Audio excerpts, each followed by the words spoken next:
Bismillahirrahmanirrahim. Assalamualaikum warahmatullahi wabarakatuh. Mahasiswa baru Universitas Muhammadiyah Surakarta yang dirahmati Allah. Puji syukur alhamdulillah pada hari ini kita berjumpa dalam program Masa Ta'aruf Mahasiswa Baru Universitas Muhammadiyah Surakarta tahun akademik 2020-2021. Pada siang hari ini kita akan berbincang tentang nuansa akademik. Telah hadir bersama kita narasumber Bapak Profesor Dr. Muhammad Dai. Beliau adalah Wakil Rektor 1 Universitas Muhammadiyah Surakarta bidang akademik. Kita sapa beliau. Assalamualaikum Prof. Waalaikumsalam warahmatullahi wabarakatuh. Baik, Prof. Alhamdulillah baik, alhamdulillah kabar baik. Pada kesempatan ini kita sedang melaksanakan MASTA ini Prof. Berhubung situasi pandemik sehingga tidak memungkinkan atau belum memungkinkan untuk melaksanakan MASTA secara off air, artinya secara tatap muka seperti tahun-tahun sebelumnya. Nah, untuk kali ini kita tidak terpaksa, memang harus dengan menggunakan online atau dalam jaringan.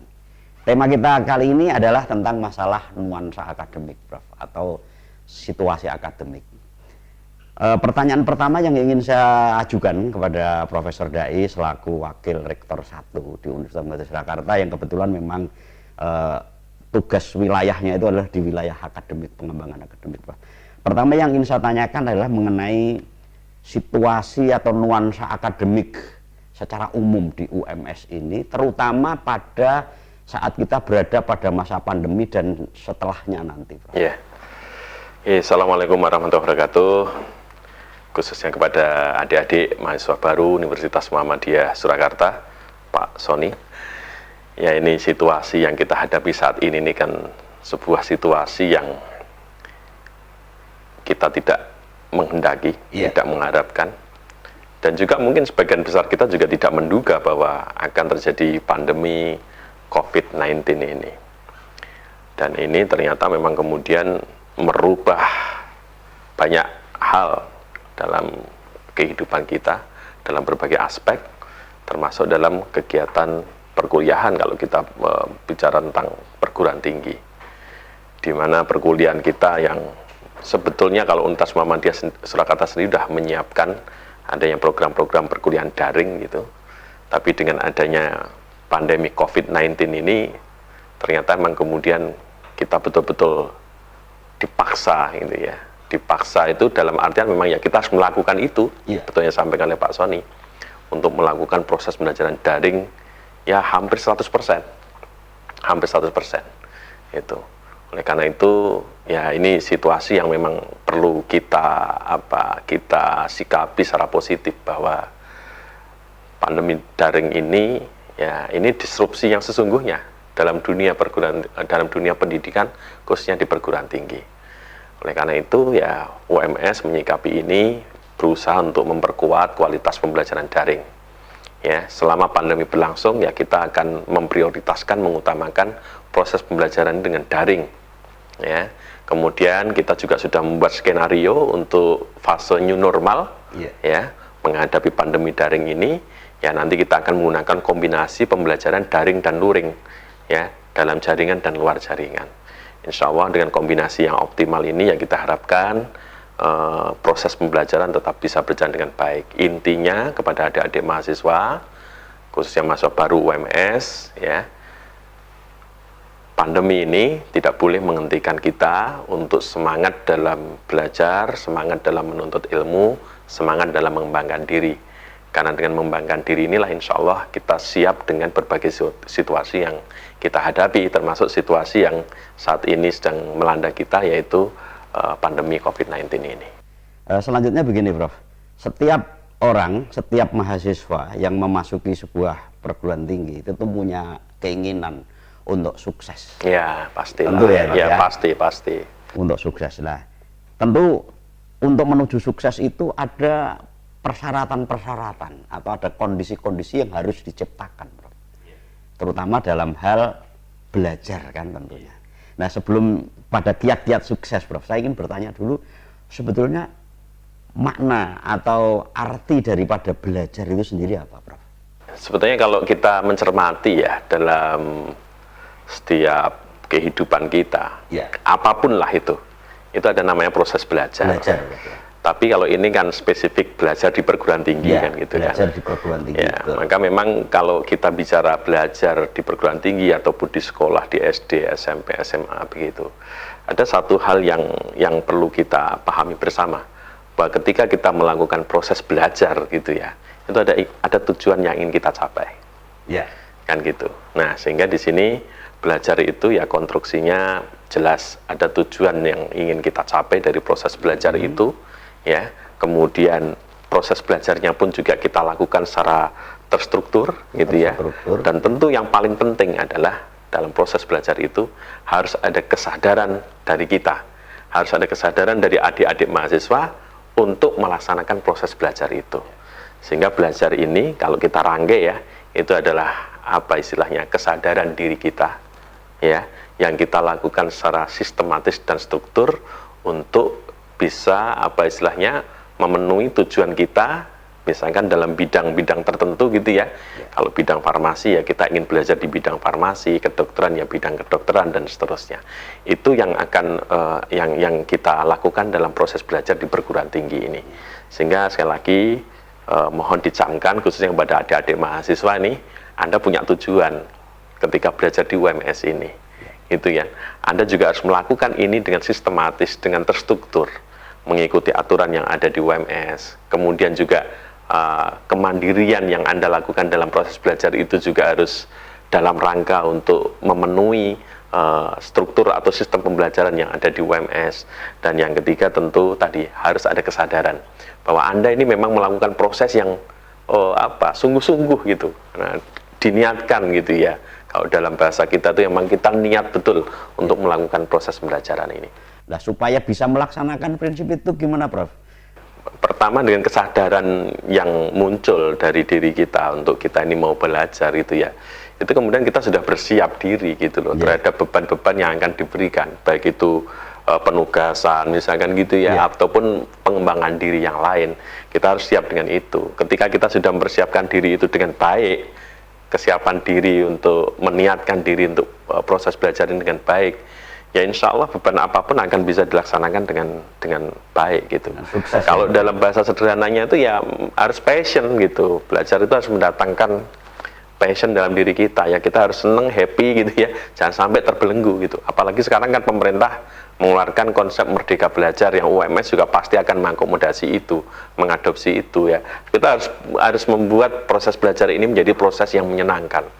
Kalau belajar ini menjadi proses yang tidak menyenangkan gitu ya, ya sampai kapanpun akan menjadi beban, Pak Sony. Kan gitu. Sehingga mahasiswa tadi ketika dari awal sudah ada niat kesadaran begitu, ya kemudian cobalah dibuat happy, enjoy dalam proses belajar ini, ya toh, kita nikmati gitu ya proses yang ada. Itu kiat yang pertama gitu ya, datangkan passion dalam diri kita untuk proses belajar ini. Dan yang kedua, sebetulnya kan kalau proses belajar itu ya bisa kita rasakan, kita nikmati bersama itu kan kalau kemudian dalam proses pembelajaran yang kita lakukan itu ya, kita mencoba untuk memenuhi requirement yang diperlukan dalam proses pembelajaran itu. Misalkan kita tahu ya capaian pembelajaran yang akan diberikan terhadap suatu mata kuliah gitu ya. Kita berusaha untuk bisa memenuhi capaian pembelajaran itu. Karena kita dari awal sudah meniatkan tadi, sudah seneng gitu ya. Maka iya betul, kita mencoba untuk memenuhi capaian pembelajaran yang ditargetkan itu apa gitu. Nah, itu kita lengkapi dengan mengembangkan diri kita. Jadi ya dalam proses pembelajaran di kuliah itu jangan terbelenggu bahwa yang namanya belajar itu harus di kelas, duduk, manis begitu ya. Enggak, ada sarana lain untuk mengembangkan diri. Misalkan mahasiswa nih, kemudian dia ikut aktivitas misalkan untuk pengembangan dirinya, aktivitas akademiknya misalkan aktif ikut kegiatan penelitian, kegiatan diskusi kan gitu kan. Untuk pengembangan non akademiknya misalkan aktivitas-aktivitas misalkan pengembangan soft skill dan lain sebagainya itu diikuti. Insya Allah itu akan bisa mengembangkan diri kita secara maksimal gitu, dan kita akan menjadi enjoy dan happy dalam melakukan kegiatan proses pembelajaran itu. Yang lain-lain ya apalah, artinya datangkan motivasi diri gitu ya, itu penting untuk meningkatkan kesuksesan kita dalam belajar itu, Pak Sony. Tampaknya diskusi ini memang merupakan salah satu bentuk pembelajaran yang sangat khas ya bagi Iya, mahasiswa. betul, ya, betul. Pertanyaan saya gini, Prof. Bagaimana cara kita mengikuti diskusi gitu loh, Prof? Iya. Ya, kalau dalam Islam itu kan kita melakukan perjalanan 3 orang pun kan harus ada pemimpinnya kan, gitu kan ya. Ya sama lah dalam diskusi begitu ya. Diskusi ya kita harapkan diskusi ini kan diskusi yang terkelola dengan baik. Diskusi yang matang kan gitu kan.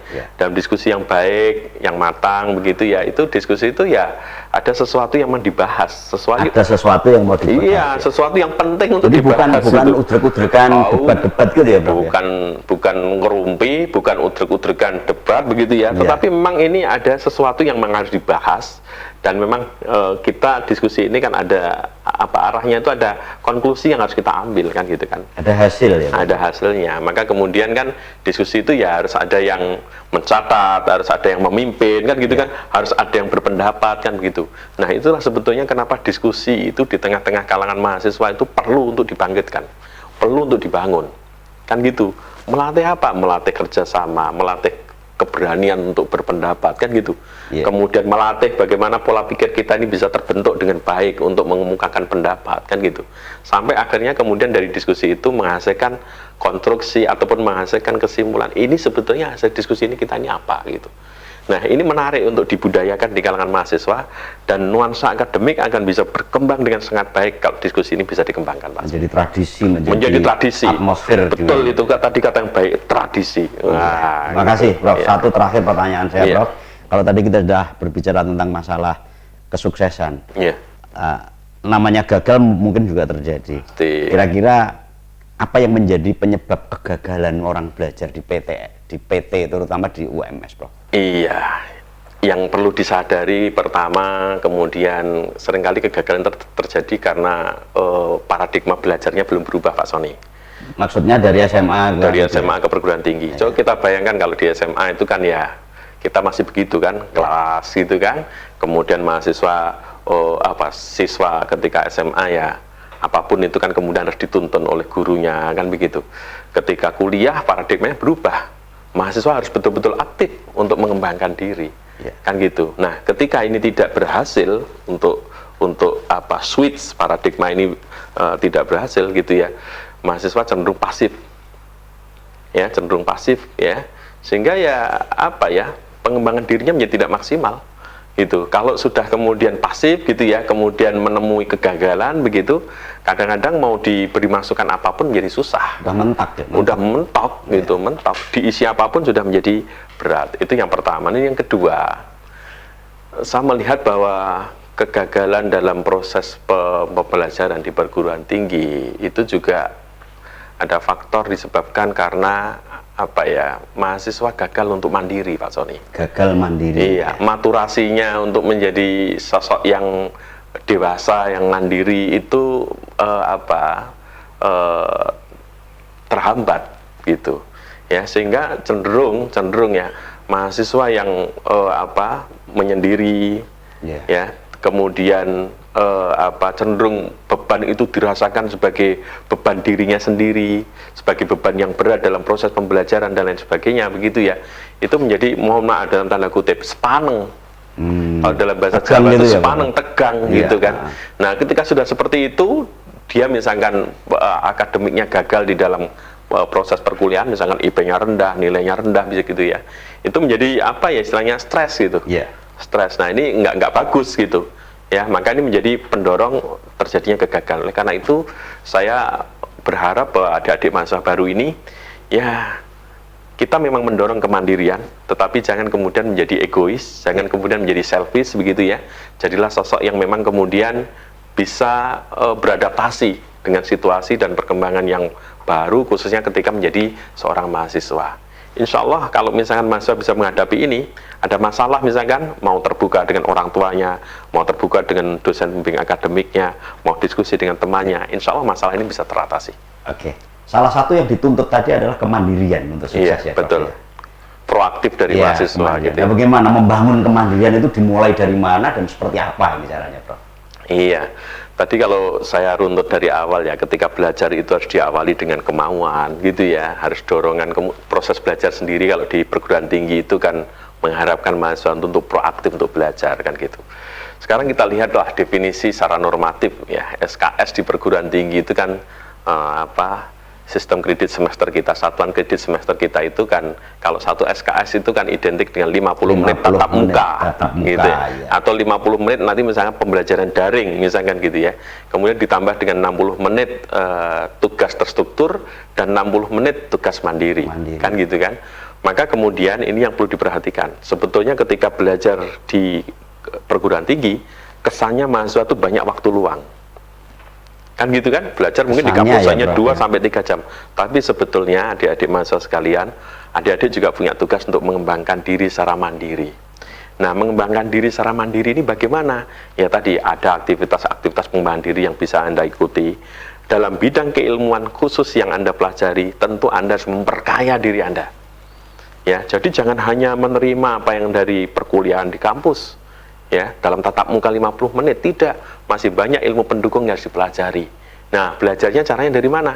Silahkan, banyak fasilitas yang bisa disediakan, perpustakaan, silahkan datangi perpustakaan. Salah satunya, ya betul. Kemudian adik-adik juga bisa mencari referensi sendiri, jurnal ataupun buku. Sekarang online, Mbah Google itu luar biasa Pak Sony, menyediakan literatur yang begitu banyak.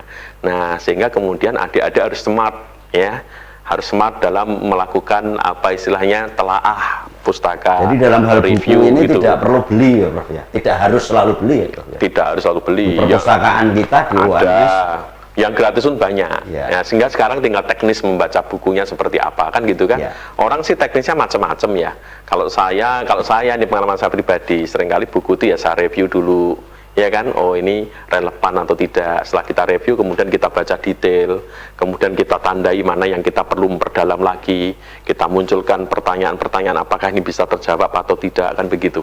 Nah, itulah cara kita untuk mempelajari referensi yang mungkin bisa kita ajukan. Karena bagaimanapun juga namanya mahasiswa pasti tidak bisa terpisah dari buku. Iya. Itu sudah pasti. Dan itu salah satu penopang kemandirian dalam proses belajar tadi Pak Sony. Jadi tidak 100% menggantungkan kepada dosen. Tidak. Jadi terakhir peran dosen apa Prof di sini? Nah, peran dosen ini kan kayak ya mohon maaf ya, jangan dibayangkan peran dosen itu menjadi seperti guru gitu kan, nuntun semua enggak. Dosen itu sebetulnya kan di situ ya guru iya.